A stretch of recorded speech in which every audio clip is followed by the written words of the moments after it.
Alright, so I wanted to talk about an item that most of the regular players obviously will know about. It's an extremely powerful item. A few years back, the game released during one of the Frost Valley events. I can't remember if it was like in the quest or if it was a golden gift box. I think it was a gift box and not a golden gift box.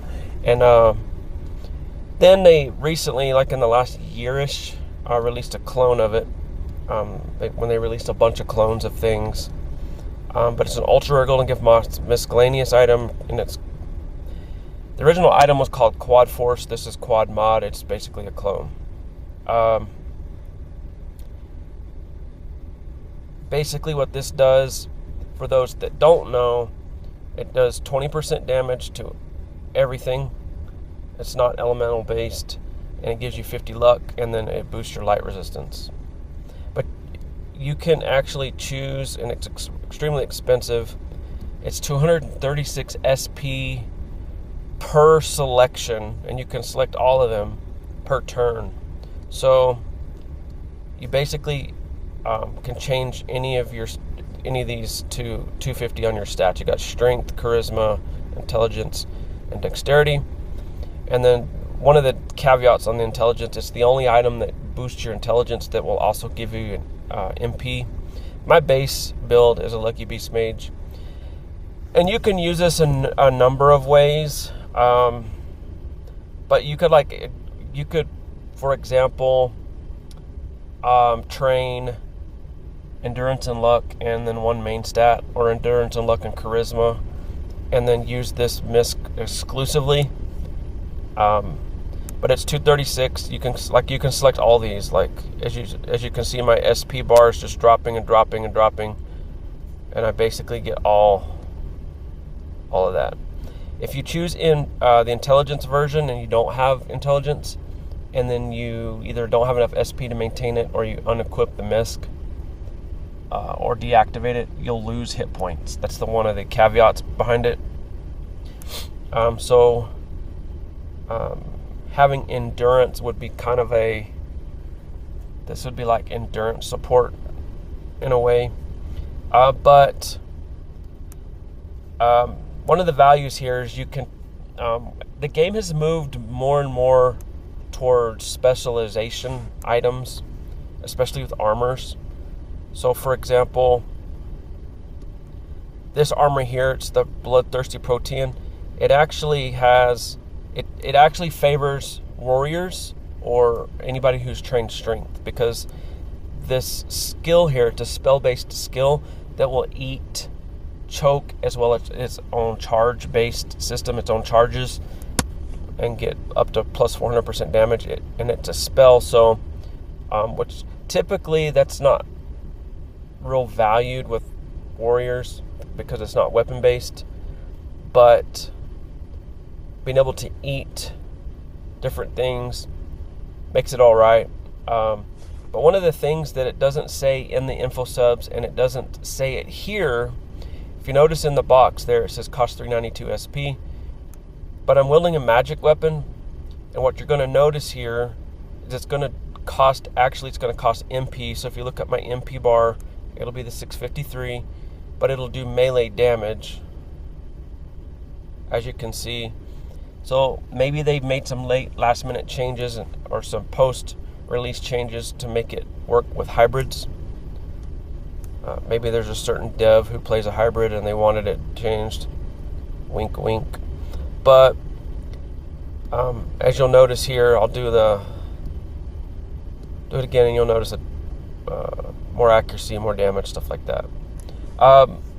So this armor can be used by any build, but it is basically more or less meant for warriors. Come over to the Sinister Protean, and this again can be used by anybody, but the shield in particular is Dex Inflict, so it has the same effect as this guy here, so you can nerf monster stats, like I'll show you here. So you have negative 70 intelligence, so that basically reduces the monster's accuracy as well as the monster's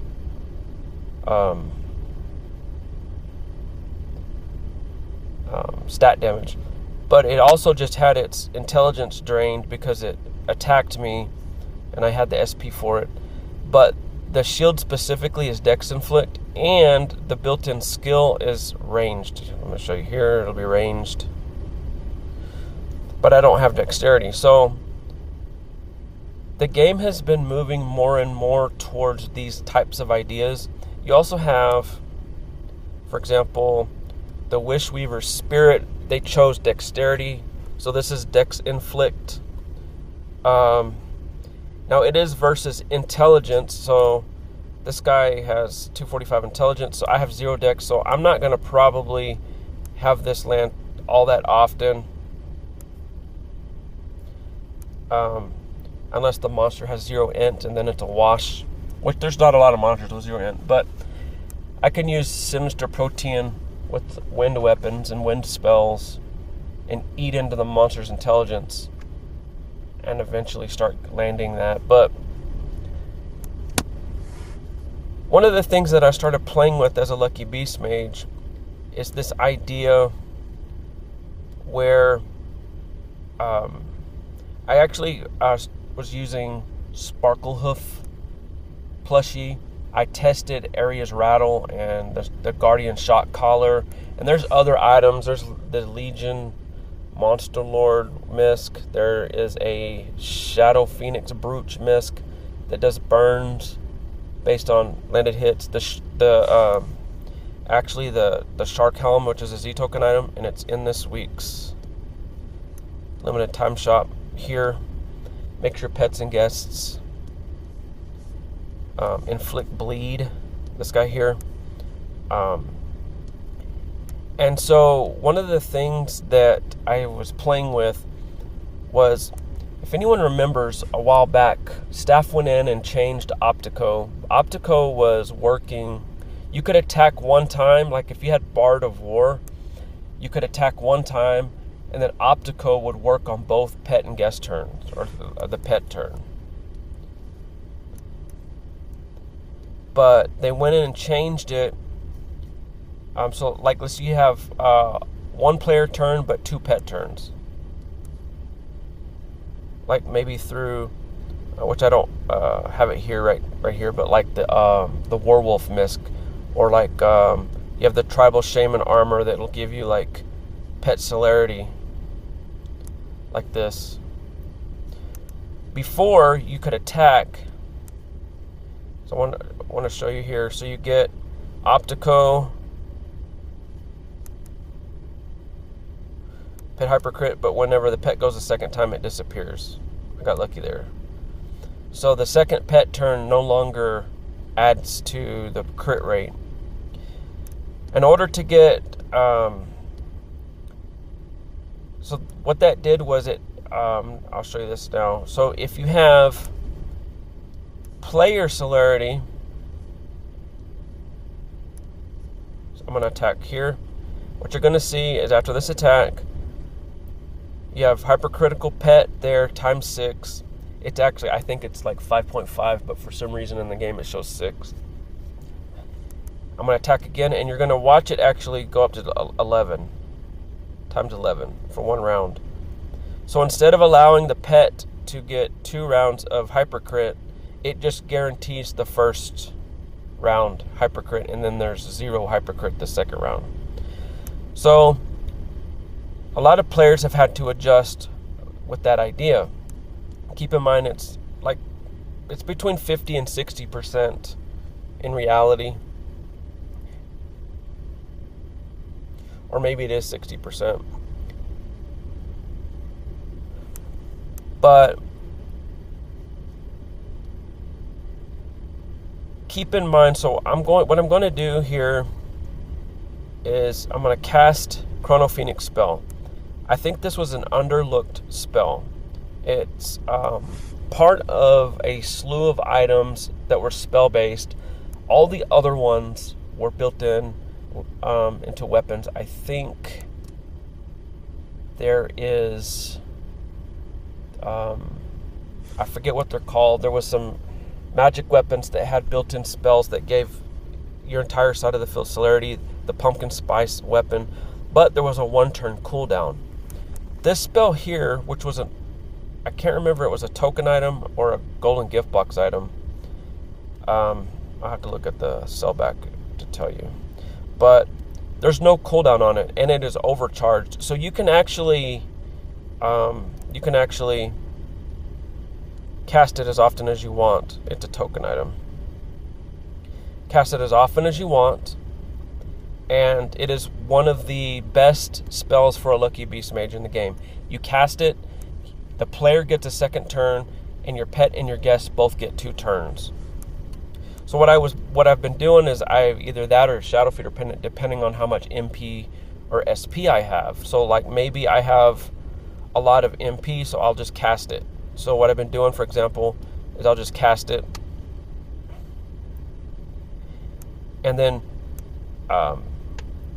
at first I was doing other things, like maybe like grabbing Wish Weaver, and then maybe I was using like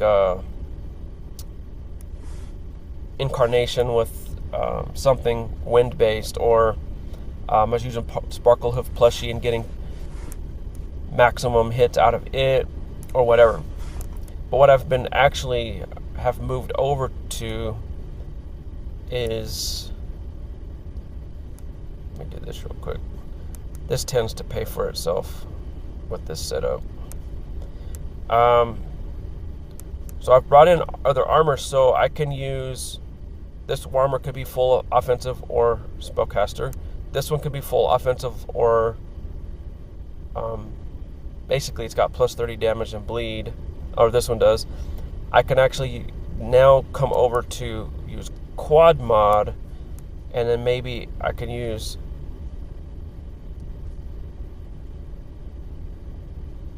give myself strength for this guy, give myself dexterity for this guy, give myself strength for this guy. So this one right here is a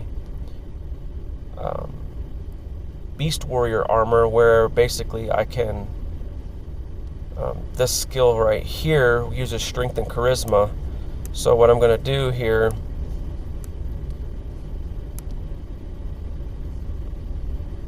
and if you'll notice, I'm not using Optico anymore, but I still have Hypercritical Pet there.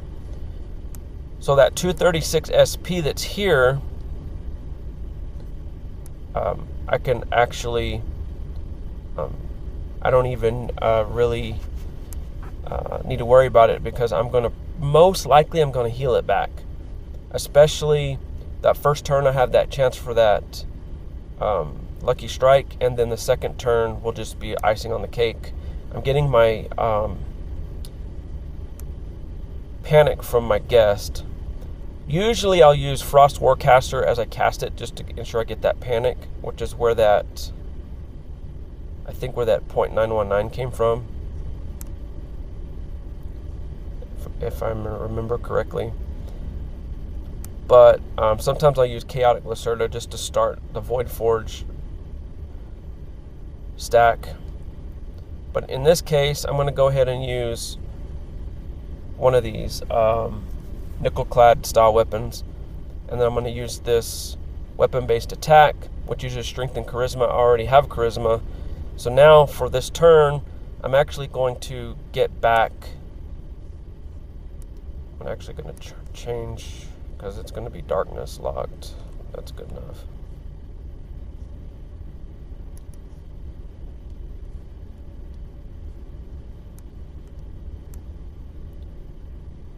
So even though I'm spending all this SP on this misc plus this skill here, let's see where I end up. So I'm already up to 640 something.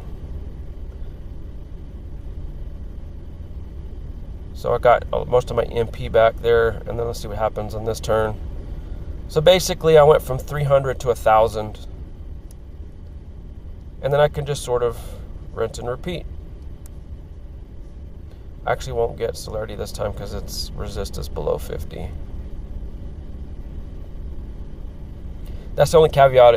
If the resist is below 50, fire's below 50, you don't get it. But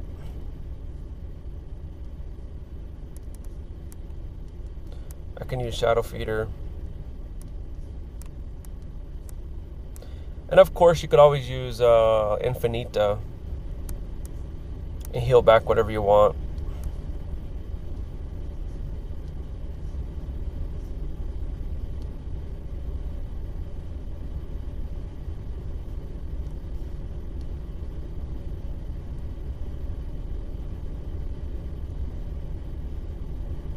And then this one's not even an Optico turn. And let's see what we get back here.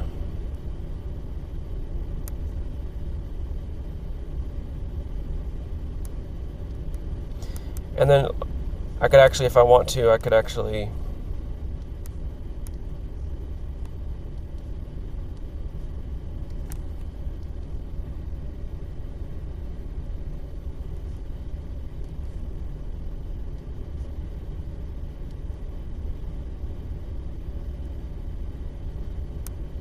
come back and just do this over again. Except now I'm going to use Dexterity because this guy's built-in skill is, let's see, let's go ahead and go back and use this, is range locked.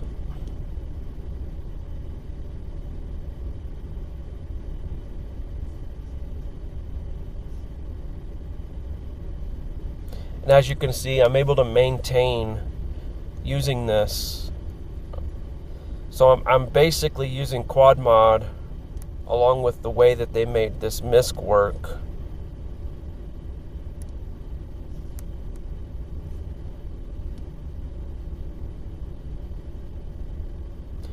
And then of course you can always do this.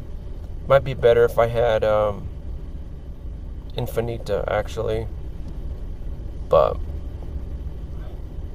all you got to really think about is how you're using the misc here on the second turn.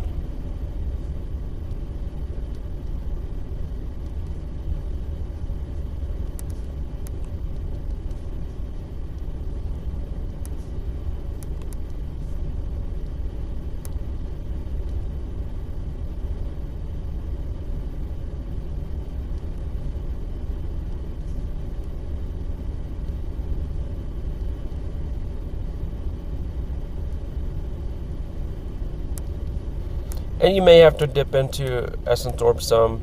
I typically just use Essence Orb to click or two here and there to get me enough.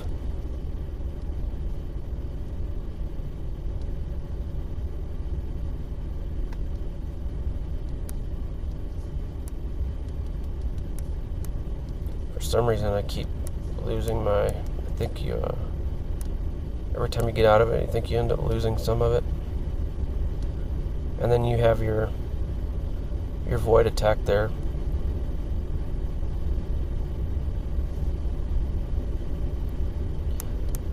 But I just wanted to show off kind of a little bit of a trick on an item using Optico to maintain your Lucky Beast Mage playstyle for those that use the Creature 72 in phase, but then using the QuadMod to just turn over and hybridize and be able to use specialty armors that some of which are really cool. But that's it for this video.